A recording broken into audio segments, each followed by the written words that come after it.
आज हम रिकॉर्ड करेंगे परसेंटेज की नई क्लास और आज के क्वेश्चन बहुत ज़्यादा इंपॉर्टेंट होंगे।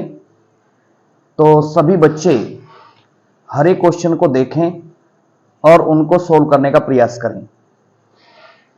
स्टार्ट करते हैं आज का पहला प्रश्न।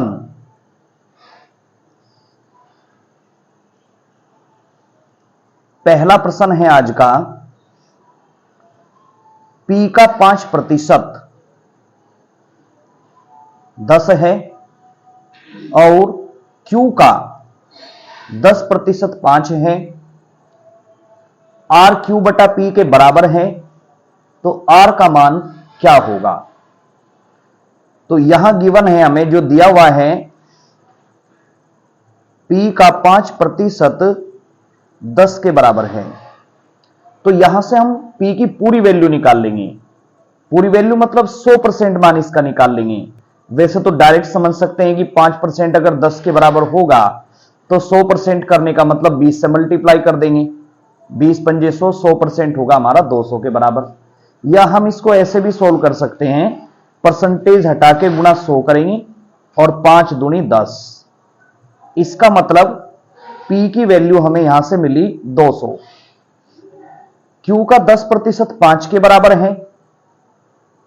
Q का 10% बराबर है 5 के। प्रतिशत हटा के यहां गुणा 100 की करेंगे, 0 से 0 कैंसिल कर देंगे। इसका मतलब यह हो गया कि Q की वैल्यू हमें मिली 50। हमें दिया हुआ है कि R जो है वो Q अपॉन P के इक्वल है। यहां थोड़ा ध्यान रखना, ये P बटा Q नहीं है, ये Q बटा P है। तो Q की वैल्यू हमें दी हुई है 50 और P की वैल्यू है हमारे पास 200। 0 से 0 कैंसिल होगी, 5 एकम 5 और 5 चौक 20। R की वैल्यू 1/4 होगी। तो हमारा तीसरा ऑप्शन सही होगा। अगला प्रश्न स्टार्ट करते हैं। दूसरा प्रश्न है 5/3 3/5 से कितने प्रतिशत अधिक है? परसेंटेज में आंसर देना, तो दोनों नंबर हम अनुपात में ले सकते हैं। कितने प्रतिशत अधिक है?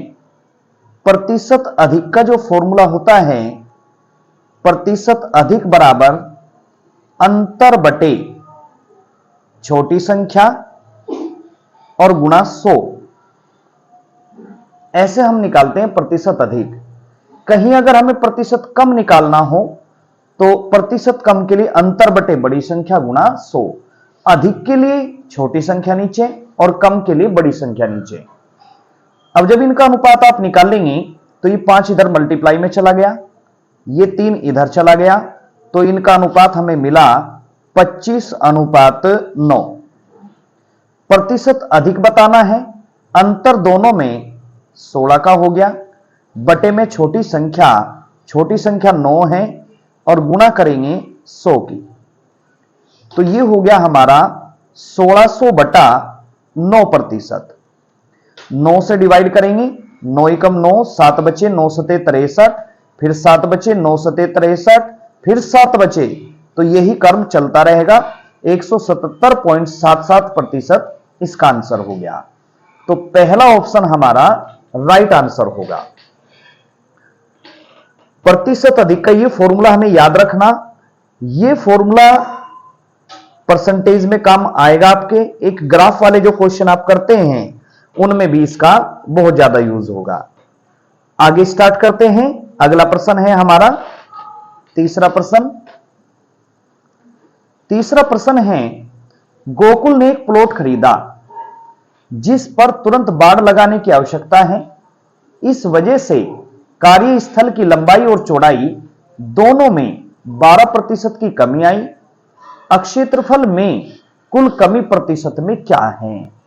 एक फॉर्मूला आपको बताया गया था, a + b + ab/100।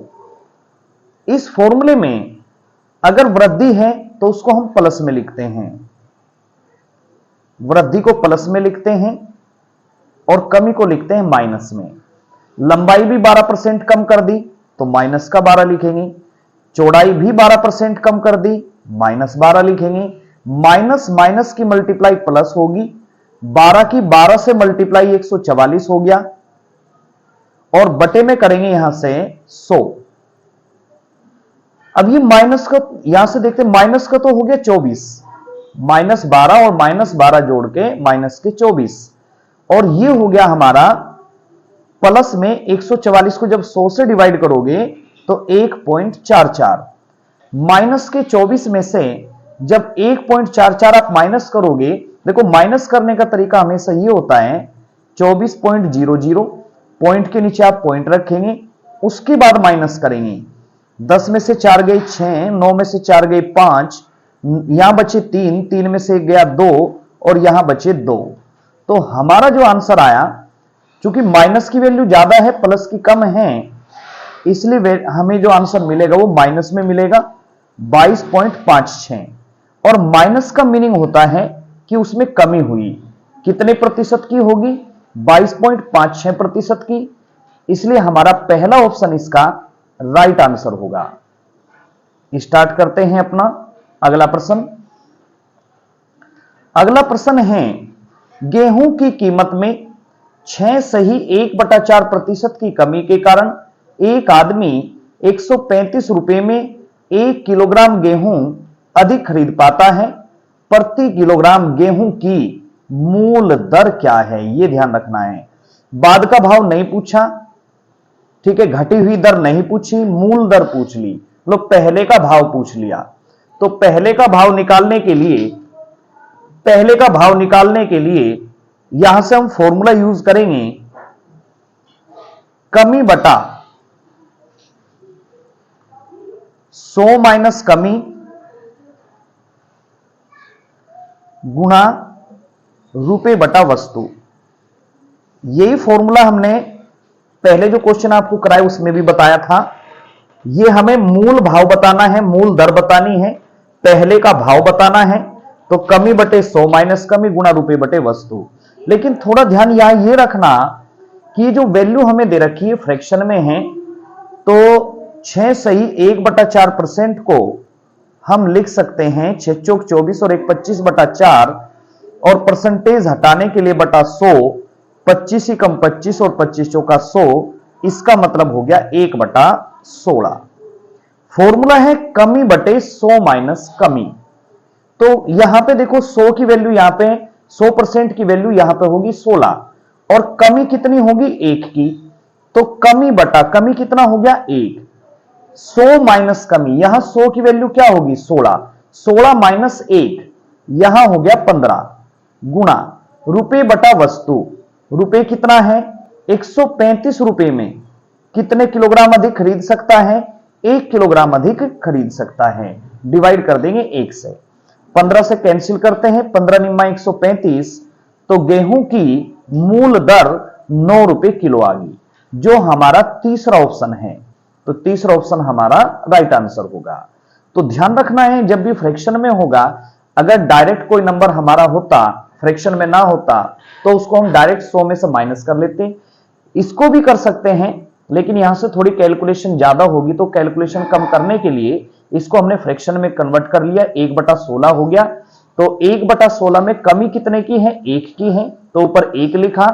100 माइनस कमी, 100 का मतलब यहां पे कितना होगा 16 होगा, 16 माइनस 1 और गुणा रुपए बटा वस्तु। उम्मीद है कि ये क्वेश्चन आपको समझ में आ गया होगा।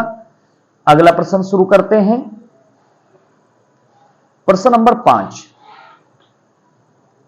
पांचवा प्रश्न है हमारा, एक वॉशिंग मशीन के मूल्य में हर वर्ष 10% की कमी आती है, 10% की कमी आती है। वॉशिंग मशीन का वर्तमान मूल्य 9,477 रुपए है। तो 3 वर्ष पूर्व मशीन का मूल्य क्या था। 3 साल पहले पूछा गया कि 3 साल पहले मशीन का दाम क्या था। तो पहले का दाम निकालने के लिए हम वर्तमान मूल्य रखते हैं, वर्तमान मूल्य है 9,477 गुणा 100 की पोजीशन को बदल देंगे, 100 ऊपर रखेंगे, 10% की कमी होगी तो डिवाइड करेंगे 90 से, 100/90 करेंगे, और ये 3 साल की बात करी तो 3 बार ही 100/90 कर देंगे। इसकी 2 जीरो से इन 2 जीरो को कैंसिल कर दिया हमने, और इस जीरो से ये जीरो कैंसिल कर दी। अब 9 से कैंसिल करते हैं, 9 एकम 9, बीच में जीरो आ जाएगी, 9 पंजे 45, 2 बचा, 9 ती 27।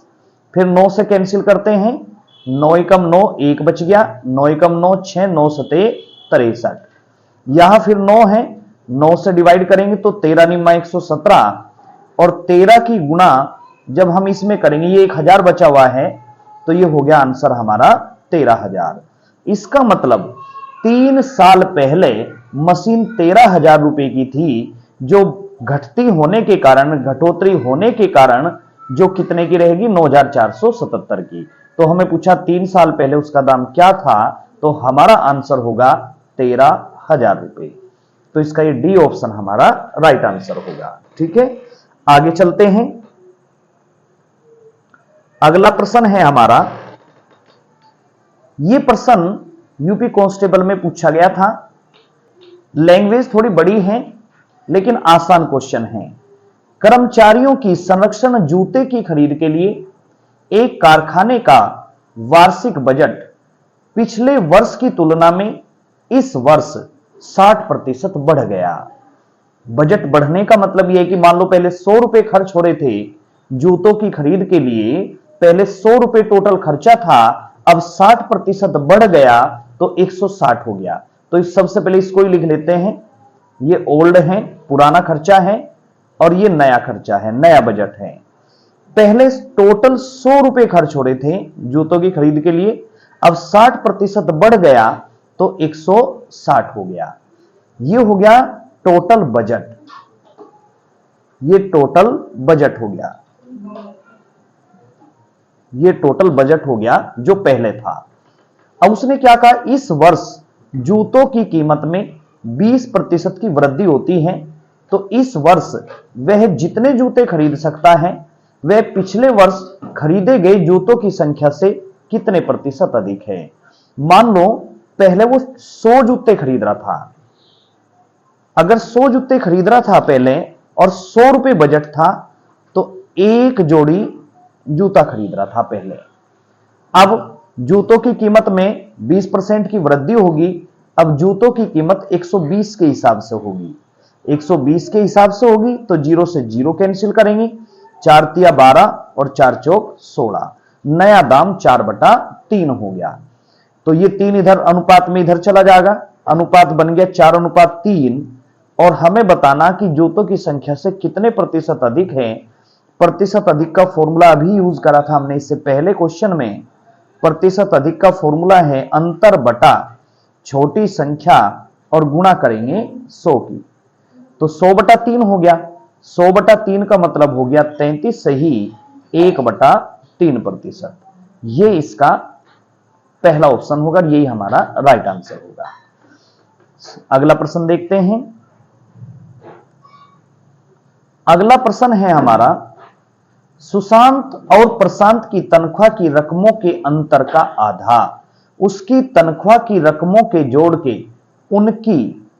उनकी तनख्वाह की रकमों के जोड़ के 3/10 के बराबर है। सुशांत की तनख्वाह के संदर्भ में प्रशांत की तनख्वाह दर्शाइए। ये सुशांत है, एस फॉर सुशांत लिया हमने, सुशांत की तनख्वाह हमने S रुपए ली, प्रशांत की तनख्वाह हमने P रुपए ले ली, और उनकी तनख्वाह के रकमों का अंतर कर दिया, और उनका क्या करना है, आधा, तो बटे 2 कर देंगे।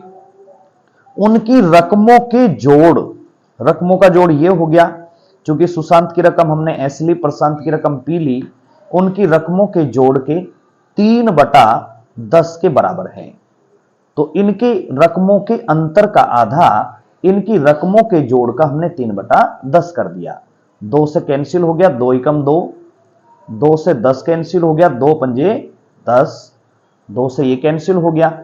5 से देखो 5 की मल्टीप्लाई इधर होगी तो ये होगा 5s माइनस 5p, 3 के अंदर मल्टीप्लाई करेंगे, ये हो गया 3s जमा 3p, ये 5s हो गया माइनस 5p, ये हो गया 3s जमा 3p। 5s में से 3s माइनस करोगे तो आपको 2s मिलेगा, ये माइनस के 5p उधर जाके प्लस होंगे, ये 8p हो गया, 2 से कैंसिल हो गया, 2 एकम 2 और 2 चौक 8। तो जो सुशांत है उसका अनुपात 4 हो गया रकम का और प्रशांत का हो गया 1।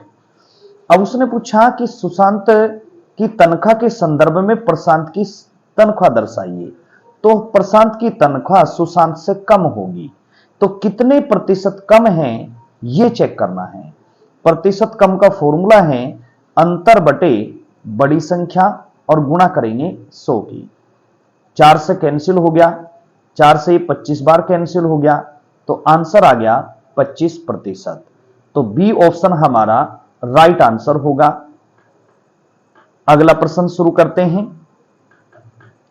प्रश्न नंबर 8।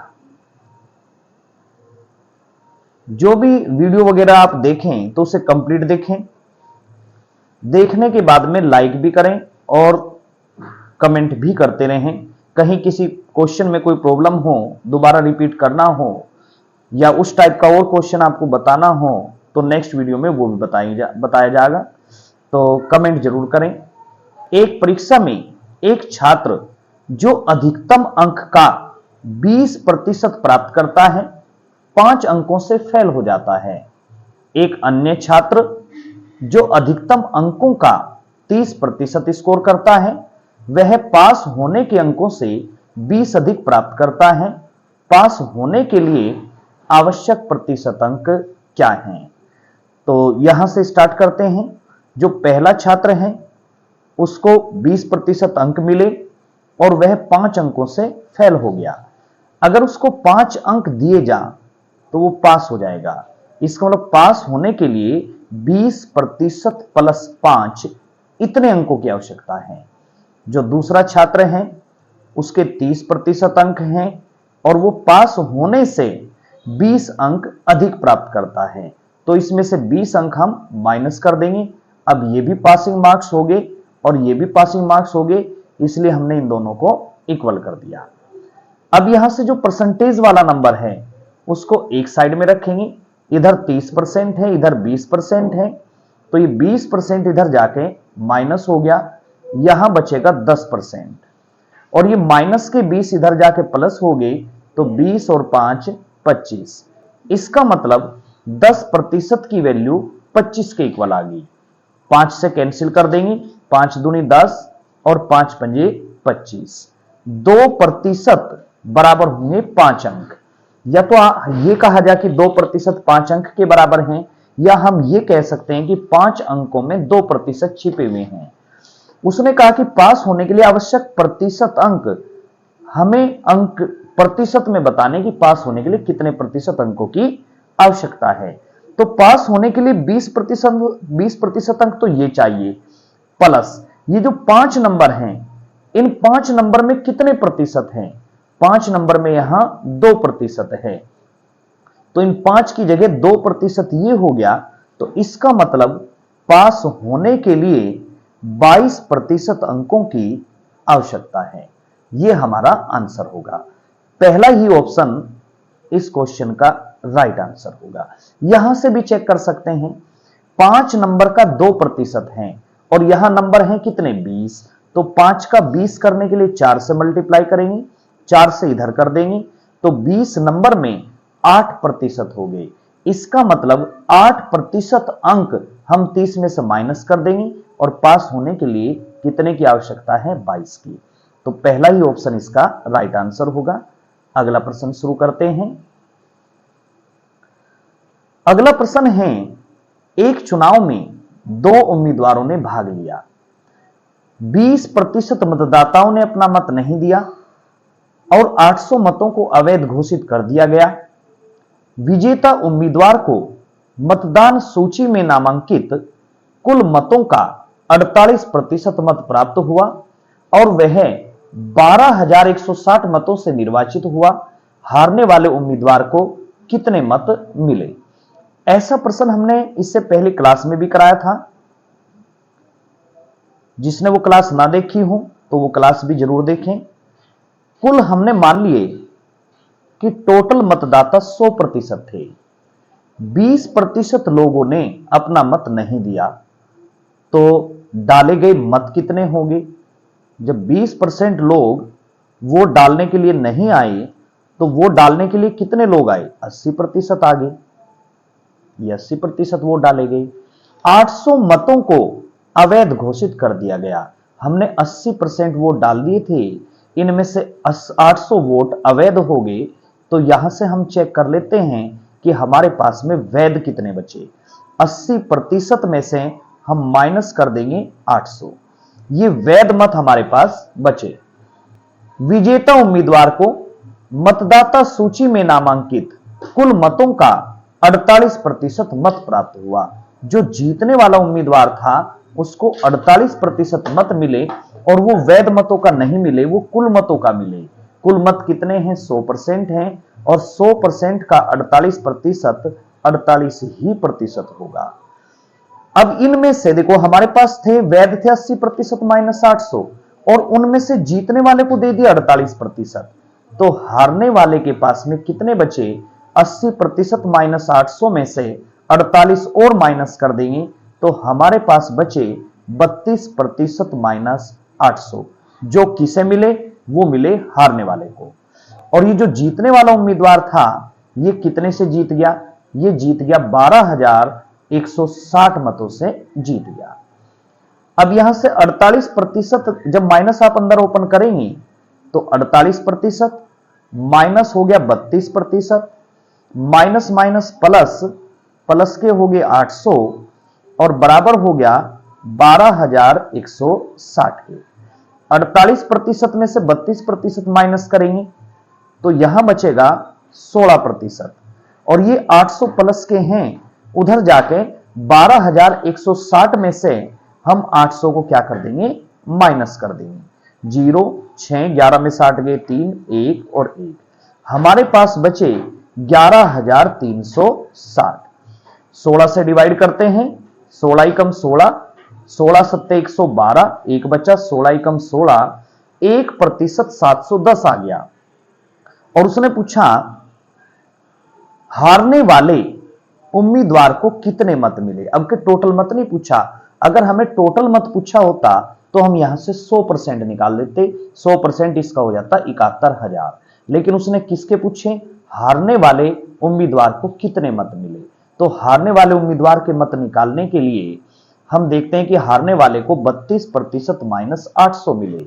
तो जब 1% हमारा 710 के इक्वल है तो हम यहां से 32% निकालते हैं कि 32% किसके इक्वल होगा? 32 की इसमें गुणा कर देंगे।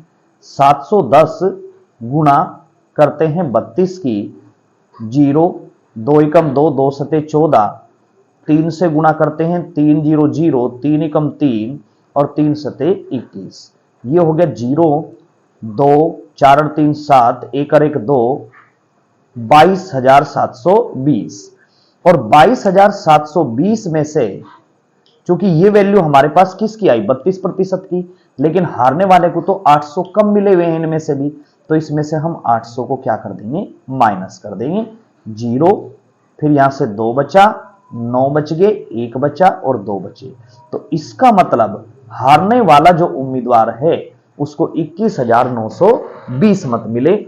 इसका मतलब हमारा जो बी ऑप्शन है वो हमारा राइट आंसर होगा। 10वां प्रश्न शुरू करते हैं। 10वां प्रश्न है, एक परीक्षा में शामिल एक छात्र ने 40 प्रश्न हल किए जिसमें से उसने 30 प्रश्नों के सही उत्तर दिए। शेष प्रश्नों में से उसने 1/4 प्रश्नों के सही उत्तर दिए हैं। सभी प्रश्नों के अंक समान हैं। यदि उसे 50% अंक मिले हों तो कुल प्रश्नों की संख्या ज्ञात करो। प्रश्न को करने के दो तरीके हैं। एक तो आप एक्स वाले मेथड से कर सकते हैं और आप एक 100% मान के भी कर सकते हैं। हम दोनों तरीके से प्रश्न को हल करेंगे। हमने मान लिया कि जो कुल प्रश्न हमारे पास थे एग्जाम में, तो तो टोटल पर्सन हमारे पास x थे। एक छात्र ने, और यह ध्यान रखेंगे, हमने मान लिया कि हर एक पर्सन हमारा 1 अंक का है। टोटल पर्सन हमारे पास x है और हर एक पर्सन हमने कितने का मान लिया? 1 अंक का। अब उसने कहा कि 40 प्रश्न उसने हल किए, उसने 30 प्रश्नों के सही उत्तर दिए।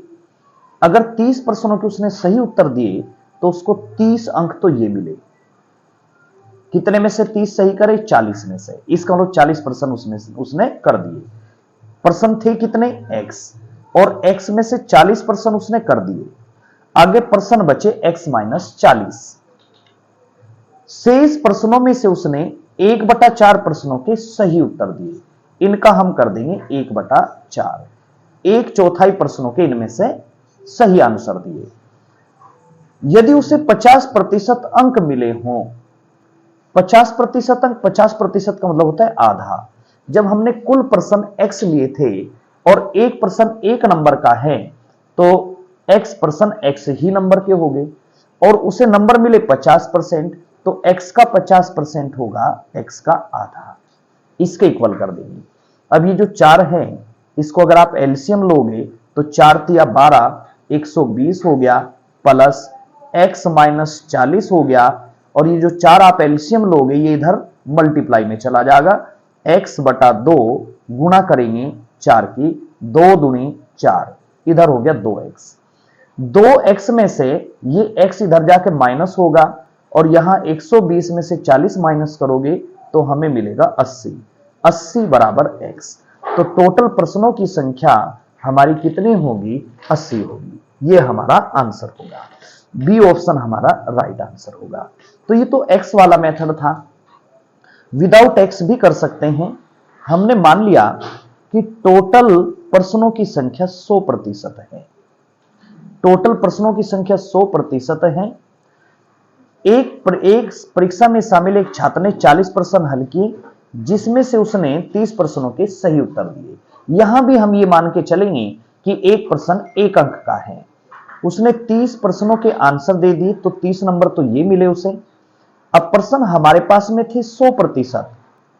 100% नंबर थे, 100% प्रश्न थे, और उसमें से 40 प्रश्न हल कर दिए। तो आगे जो प्रश्न बचे वो बचे 100% माइनस 40, और जो बचे हुए प्रश्न हैं उनका 1/4 के आंसर उसने सही दिए, तो इसका 1/4 कर देंगे। उसको जो मार्क्स मिले 50% अंक मिले। 100% प्रश्न थे, 50% उसे अंक मिले, तो 100 का 50% 50% ही होगा। तो ये आगे 4 को एलसीएम लेंगे उसी तरीके से। ये 4 तिया 12, 120 हो गया, प्लस यहां से हो गया 100% माइनस 40, और ये 4 इधर जाके मल्टीप्लाई में चला गया, 4 पंजे 20, यहां हो गया हमारा 200%। अब 200% में से ये 100% इधर जाके माइनस होगा, 120 में से 40 गए, यहां बचे 80, तो 100% हमारे 80 के इक्वल होंगे। और हम टोटल प्रश्न कितने मान के चले थे? 100% मान के चले थे, तो 100% हमारे 80 के इक्वल होंगे। इसलिए हमारा बी ऑप्शन राइट आंसर होगा। ऐसा प्रश्न नेक्स्ट वीडियो में एक और प्रश्न फिर कराएंगे हम इसमें। तो ये 10 प्रश्न थे जो हमने इस पीडीएफ के सोल्व करें। सभी बच्चे क्लास को देखें। कहीं किसी प्रश्न में कोई दिक्कत है, कोई प्रश्न दोबारा से सोल्व करना हो, या उस टाइप का कोई दूसरा प्रश्न बताना हो तो जरूर बताएं। लाइक करना ना भूलें, कमेंट करना ना भूलें। धन्यवाद।